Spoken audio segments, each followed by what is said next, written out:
¿Cómo fue lo de hacer una exposición ahí en Almansa? Bueno, pues porque una conocida, una chica conocida, en cierto momento me pidió a mí, o sea, le pedí a ella una colaboración y la chica colaboró muy entusiastamente. Entonces yo lo que hice en este caso concreto es que ella iba a hacer una exposición con cosas alrededor de la dulzaina, porque ella está tratando de implantar un grupo de dulzaina en Almansa, ya lo tiene iniciado, y entonces me pidió que yo hiciera la exposición de las dulzainas y los trabajos que yo había hecho.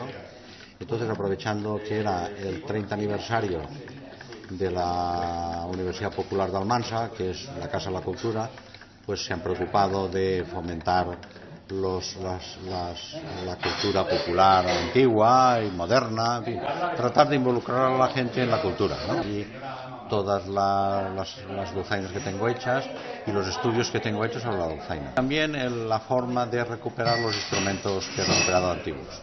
Entonces, como he recuperado la dulzaina pequeñita, esa de entre el siglo IX y el siglo XII, pues expliqué cómo había conseguido yo recuperar esas dulzainas, y después expliqué lo que era el sonido característico de la dulzaina y también lo que he conseguido sin modificar el sonido clásico de la dulzaina.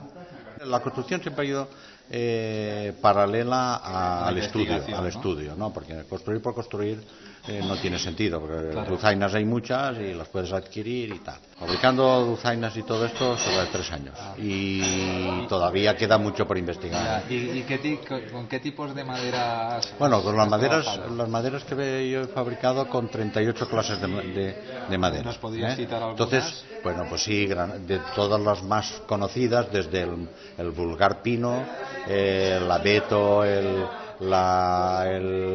roble, el fresno, el acebo, la carrasca, el peral, el manzano, o sea, que el básicamente boj, has trabajado con todas las maderas, y luego maderas exóticas, ¿no? Todas las maderas que he podido conseguir. ¿Y cuál es, o sea, independientemente pues de todo el trabajo que has hecho de vaciado especial de campana, que sé que has estado trabajando, pero bueno, digamos que una vez que ya has hecho una especie de prototipo de dulzaina que tiene un mejor sonido, ¿con qué madera te quedarías tú? ¿Con qué madera es tu favorita, vamos? Pues de todas las maderas que son de importación, pues bueno, son de gran calidad y tal. Pero sin embargo hay unas maderas que son autóctonas de aquí, como es por ejemplo el jijolero, que es una de las grandes maderas, está en un primer nivel. Después hay algunas otras, la olivera suena muy bien, la olivera, la carrasca. Eso es maderas autóctonas de la zona, ¿no? Maderas que digamos que de alguna forma las dulzainas que se fabricarían antiguamente se cogerían de maderas de aquí, por no las iban supuesto, a importar. porque en el siglo XX, pues a principios del siglo XX ni había economía para poderlas importar, ni eso eran maderas exóticas y tal, y entonces normalmente eran maderas autóctonas. Las dulzainas, el origen de las dulzainas es en donde está nuestra cuna de la civilización, es entre el Tigris y el Éufrates. Allí, en la antigua Mesopotamia es donde empiezan las dulzainas. Vale. De allí pasaron a Grecia, de Grecia a Roma, quizás. Y los romanos las trajeron aquí. Y en Egipto también quizás. Bueno, sí, Egipto, pero todo, toda esa zona. La iconografía. Toda esa zona, desde Irak hasta Egipto, eso es la cuna de nuestra civilización. Bueno, y entonces a través de los griegos primero y después de los romanos, luego vinieron aquí, la trajeron los romanos básicamente. Y luego los árabes volvieron a traerla, porque también en la cultura árabe también hay una gran tradición en aquí. Ellos le llaman la zurna. Y donde más extendido está es en Turquía. En Turquía, allí la zurna es el equivalente aquí de la dulzaina, ¿no? Tiene unas modificaciones muy interesantes. Sí, es corta, sin embargo, por el interior es larga. Tiene un doble circuito interior. Esto muy interesante. También tenía otras motivaciones, y una de ellas era la guerra, no la olvidemos, que las cosas, en muchos casos, salen por la guerra. Las dulzainas, al principio, eran potencia sonora. El objetivo era amedrentar al enemigo. Y entonces entonces pues hacían sonar muchas y por esa razón las dulzainas eran pequeñitas, porque entonces el sonido es más penetrante, ¿eh? Y entonces entonces podemos decir que la evolución de la dulzaina ha tendido a la dulcificación de su sonoridad, a una digamos a un sonido más místico y más expresivo y más espiritual, ¿no? Sí, hay un instrumento poco conocido aquí, en el que incluso yo voy a ver si lo puedo conseguir, no hay forma de conseguirlo, de conseguir uno, que es lo que tú acabas de exponer, el misticismo. Ese es el duduk. El duduk, cuando oyes el duduk, parece que llora. Es un sonido de lamento, un sonido de dolor, de recogimiento. ¿Tiene parecido con el clarinete también, quizás? ¿O no? Es algo parecido al clarinete. Y entonces es una versión, esa es la versión de tubo cilíndrico y lengüeta doble.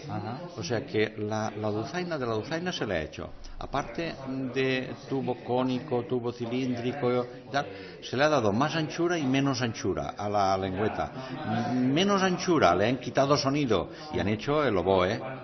Entonces la dulzaina tiene una lengüeta más ancha, más potencia sonora, más sonido. Que nos guste o no nos guste, el oboe en realidad sigue siendo una dulzaina. Es una dulzaina, lo es. La dulzaina hasta el siglo XV, el siglo XVI, era esa que hemos recuperado nosotros. Cuando llegó el oboe, lo que hizo fueron reducir un poco el tamaño de la lengüeta y ponerle llaves. Al ponerle llaves aumentaron la posibilidad cromática del instrumento y se pudo integrar en otros instrumentos, porque si colocamos nosotros una dulzaina o una chirimía de aquellos entonces, su potencia sonora destaca sobre todo la demás, y entonces los otros no se oyen del oído. El oído tiene la oreja y el oído hasta llegar al tímpano. Eso es un tubo resonador.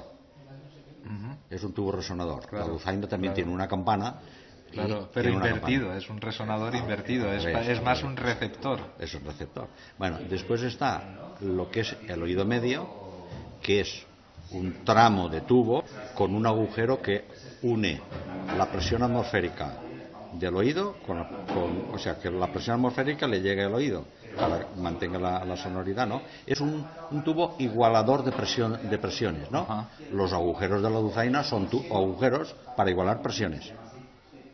O sea que digamos que es, y el tubo que tiene el oído para igualar presiones es la trompa de Eustaquio, que hace el mismo papel que los agujeros de la dulzaina. Y después el oído interno, pues está la forma de reproducirse las ondas, en el oído interno, y la forma de reproducirse las ondas desde la lengüeta hacia los pulmones es exactamente lo mismo. Se generan unas ondas, lo único que ocurre es que en el oído interno están unas terminales nerviosas que detectan la deformación de la membrana basilar y a través de unos impulsos eléctricos lo transmiten al cerebro. Pero el fenómeno es el mismo. El oído humano es capaz de poder, si lo asimilamos con el peso, sería un peso capaz de poder pesar una mota de polvo y con el mismo peso poder medir un transatlántico, poder pesar un transatlántico. Esa es la gama de sensibilidad que tiene un oído. ¡Qué barbaridad! Está bien la comparación. Un susurro, esa comparación no es mía. Eso es de Bekesi, que fue premio Nobel de Medicina precisamente en un estudio sobre el oído. ¡Qué bueno! Bekesi. Tiene una gama, digamos, que algunos autores establecen en 12 billones de veces la capacidad de sonido máxima sobre la mínima de un oído. Y hay otros autores que lo ponen en 20 billones de veces, lo que es un suave susurro de viento, y un trueno de la tormenta son 10 o 12 billones de veces superior de energía tiene el trueno que el susurro del viento. Y el oído lo tapa. El oído puede percibir, si tú estás sentado y hay un ruido, con los ojos cerrados, hay un ruido a tu derecha, a tu izquierda, esté donde esté, Pues tú con los ojos cerrados lo localizas. Y eso es por la diferencia de presión que se ejerce sobre un oído sobre el otro. Esa diferencia de presión es capaz de establecer la localización del y entonces sonido. el oboe que hizo, la entrada del instrumento, modificarle la función corno, hacerle una función corno negativa, que son las arrugas del oído.